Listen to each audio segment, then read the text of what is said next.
अस्सलामुअलैकुम दोस्तों, I hope आप बिल्कुल ठीक होंगे। अल्लाह ताला के फजल करम शुक्र के साथ मैं बिल्कुल ठीक हूँ। क्या आपको पता है कि 24 मई को क्या हुआ था? 24 मई की छुट्टी क्यों होती है, किस वजह से होती है? आए चले इसके बारे में आप लोगों को बताता चलूँ और वीडियो को करते हैं स्टार्ट। क्या आप लोगों को पता है नवाब ऑफ बहावलपुर कौन थे? नवाब ऑफ बहावलपुर के बारे में नहीं पता, इधर रुके रहें, वीडियो फुल वॉच करें। अगर पता है अभी आप वीडियो को स्किप करके छोड़कर जा सकते हैं। तो व्यस मैं आप लोगों को बताता चलूँ नवाब ऑफ बहावलपुर कौन थे। नवाब सादिक खान अब्बासी थे और उनका ये पूरा नाम है।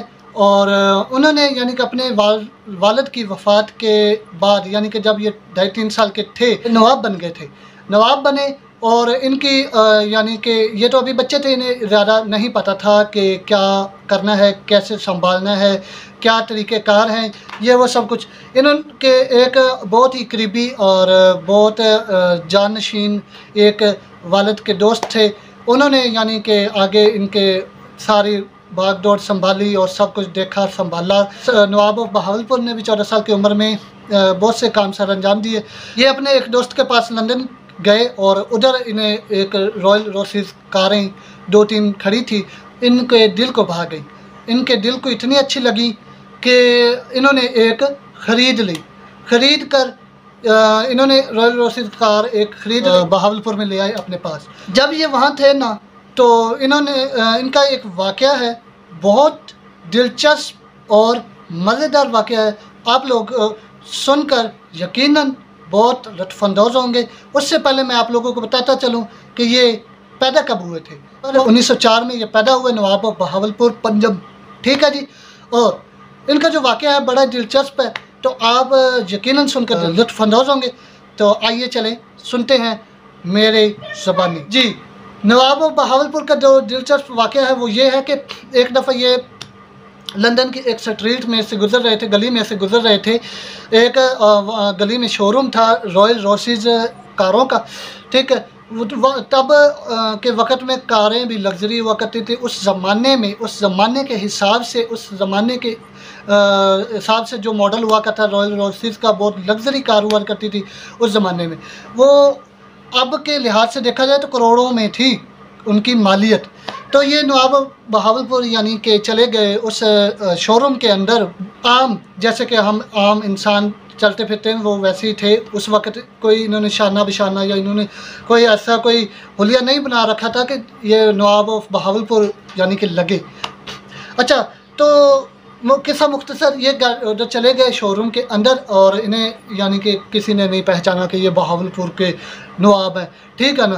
तो इनकी बहुत बड़ी इंसल्ट हुई, यानी कि उस तरीके से कि वो जो गाड़ियाँ दिखाने वाला था, वर्कर था उनका, उन्होंने इंसल्ट की नवाब ऑफ बहावलपुर की। वो किस तरीके से, यानी कि कहते उन्होंने कहा कि आप गाड़ी नहीं ख़रीद सकते। क्यों? क्योंकि ये बहुत अमीर और लग्जरी गाड़ियाँ ख़रीदने वाले बहुत अमीर तरीन लोग होते हैं जो इन गाड़ियों को ख़रीद सकते हैं, आप नहीं ख़रीद सकते। उनकी रंगत के हवाले से भी बहुत इनकी इंसल्ट हुई। तो ये चुपचाप करके खामोशी के साथ वापस आ गए उधर लंदन में, यानी कि अपने उस रूम में या घर में जहाँ ये रहते थे अपने दोस्त के पास। तो उन्होंने उधर जाके फ़ोन करवाया कि नवाब ऑफ बहावलपुर आ रहे हैं कारें देखने, कारों की कलेक्शन देखने। तो कंपनी में फ़ोन कर दिया। कंपनी वालों ने इनकी वेलकम के लिए बहुत बड़ी अरेंजमेंट की और रेड कलर का कारपेट बिछाया गया। जब ये शोरूम में दोबारा गए तो देखा तो 6 रॉयल रोसीज खड़ी थी। इन्होंने 6 की 6 ख़रीद ली और बहावलपुर में भिजवा दी। तो म्यूनसिपल कमेटी को इन्होंने यानी कि ऑर्डर दिया इन कारों को इस्तेमाल किया जाए, कूड़ा करकट उठाया जाए, इन कारों के फ्रंट पे यानी कि बम्पर पे झाड़ू लगाए जाएं और पूरे बहावलपुर की सड़कों की सफाई की जाए। तो इस तरह कंपनी रॉयल रोसीज कंपनी की बहुत इंसल्ट हुई, बहुत बुरी तरह ये मुतासिर हुई कंपनी, ठीक है। इनकी जो डिग्रेडिंग शुरू होगी, लोगों ने इन्हें यानी कि बहुत हेटिंग पॉइंट देने शुरू कर दिए। तो जब कंपनी को पता चला कि उन्होंने पूरी तहकीक की किस वजह से ये हमारी कारों को ऐसा किया जा रहा है, ठीक है, हमारी गाड़ियों को ऐसा इस्तेमाल क्यों किया जा रहा है। जब इन्हें पूरी तहकीक के बाद पता चला तो इन्होंने रिटर्न माफ़ी तलब की नवाब ऑफ बहावलपुर से और छः भाईजान 6 रॉयल रोसेस और ब्रांड न्यू बनवा कर फिर इनको और दी गई, इनको गिफ्ट की गई और इनसे माफ़ी तलब की गई। तो इस तरह नवाब बहावलपुर ने अपना यानी कि क्या कहते हैं गुस्सा उतारा या समझ लें अपनी इंसल्ट का बदला लिया। तो इसी तरह इन्होंने अपनी इंसल्ट का बदला ले लिया। उसके बाद ये इन्होंने के और भी बड़े सारे काम अंसार अंजाम दिए। इनके कुछ वाक़यात ऐसे भी हैं, मैं आप लोगों को बताता चलूँ कि ये सखी बहुत थे। किस तरह से इनके दरबार में कोई भी आता ये बहावलपुर के अंदर गलियों में से सड़कों में से जहाँ से गुजरते कोई भी इन्हें सलूट करता, कोई भी इन्हें गरीब मिलता, कोई भी इन्हें यानी कि मस्कीन मिलता, तो ये इनके जो वज़ीर थे बहावलपुर नवाब के, उन्होंने अशरफियाँ बांटनी शुरू कर दी। यानी कि जहाँ जहाँ से गुजरते हर गरीब अमीर को हर को शर्फियाँ देते गए, किसी को सिल्वर की, किसी को चांदी की, सिल्वर चांदी की बात है, किसी को गोल्ड की। ये इनका सखीपन था। और दूसरे नंबर पे जब पाकिस्तान अलहदा हुआ, पाकिस्तान बना यानी कि पाकिस्तान वजूद में आया, तब क्या हुआ, पाकिस्तान बनने के साथ जब बहुत से मुसलमान यहाँ पर शिफ्ट हुए पाकिस्तान में, तो कायदे आज़म ने देखा कि हमारे पास इतने वसाइल नहीं है कि हम इन लोगों को संभाल सकें या इन लोगों के जो पढ़े लिखे लोग हैं इनको जॉब्स दे सकें। तो नवाब ऑफ बहावलपुर के साथ कायदे आज़म का बहुत अच्छा रिलेशन था।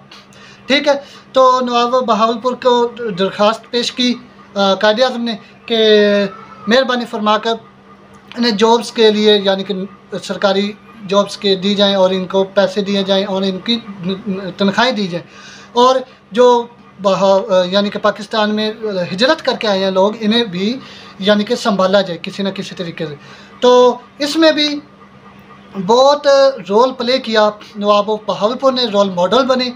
ठीक है, तो कायदे आज़म ने इन्हें मौसनुल वतन का, महब वतन का लक़ब दिया नवाब बहावलपुर को भी। पंजाब यूनिवर्सिटी, ठीक है, और सादिक पब्लिक स्कूल जो 500 एकड़ पर मुहित है, ठीक है, इन्होंने बनवाया। इन्होंने एक लाइब्रेरी बनवाई सादिक के नाम से इन्होंने लाइब्रेरी बनवाई और इन्होंने बहुत से काम सर अंजाम दिए पाकिस्तान में। इससे लग्जरी कारें भी हैं थी इनके पास जो अब भी मौजूद हैं। बहुत सी बीवियाँ थी इनकी, जिनमें से 2 इनकी अंग्रेज़ बीवियाँ थी। ठीक है, अंग्रेज़ बीवियाँ, जो में एक बीवी अंग्रेज़नी जो थी उन्होंने इस्लाम कबूल कर लिया था। इस्लाम कबूल करने के साथ उन्होंने कहा था कि आप के कदमों में यानी कि मेरी कब्र कल को बने। ठीक है, उसी रूल को या उनकी बात को फॉलो किया गया। जब उन्होंने वफ़ात पाई तो उनकी कब्र उनके कदमों बनाई गई। और आप लोगों को बताता चलूँ इनकी ये वफ़ात कब पाएंगे और ये वफ़ात जब पाए इनकी ये कहाँ पर थे नवाब बहावलपुर, ये लंदन में थे और लंदन में इनकी वफ़ात हुई। और वफ़ात कौन सी तारीख़ को हुई? 24 मई 1966 में ये वफ़ात पा गए। और उस वफ़ात की डेट को 24 मई को याद रखा जाता है। इनको पाकिस्तान में तब फिर यानी कि इनकी जो जिस्म खाकी है लाया गया इनका फिर इनको जहाँ ये पैदा हुए थे जिस शहर में, इसी शहर में इनको दफन किया गया। ठीक हो गया जी। तो अगर आप लोगों को कैसी लगी मेरी आज की ये बात, आज की वीडियो, आज का व्लॉग, तो मुझे कमेंट में आप लोगों ने लाजमी बताना है। अगर आज की वीडियो, आज का व्लॉग अच्छा लगा है तो मेरे चैनल को सब्सक्राइब कर दे, वेला चौधरी को लाइक कर दे, शेयर कर दे, फॉलो कर दे फेसबुक पेज पर जाकर अगर आप देख रहे हैं। तो आज की वीडियो का मकसद छुट्टी क्यों होती है, आज 24 मई 2023 चल रहा है। ठीक है, 1966 यानी कि 24 मई 1966 को ये वफ़ात पा गए थे। ठीक है जी। तो हम कुल मुसलमान पाकिस्तान बहुत गमगीन है इनकी वफ़ात पर, क्योंकि बहुत ही अच्छे रियासत के हुक्मरान, नेक हुक्मरान जो गमगुसार भी थे, इनके लिए हम दुआ करते हैं, दुआगो हैं कि अल्लाह ताला इन्हें जन्नत में आला मुकाम अता फरमाए। तो इसी वीडियो के साथ आप लोगों से मैं चाहता हूँ इजाज़त। पाकिस्तान जिंदाबाद, पाकिस्तान पाइंदाबाद। अल्लाह हाफिज़।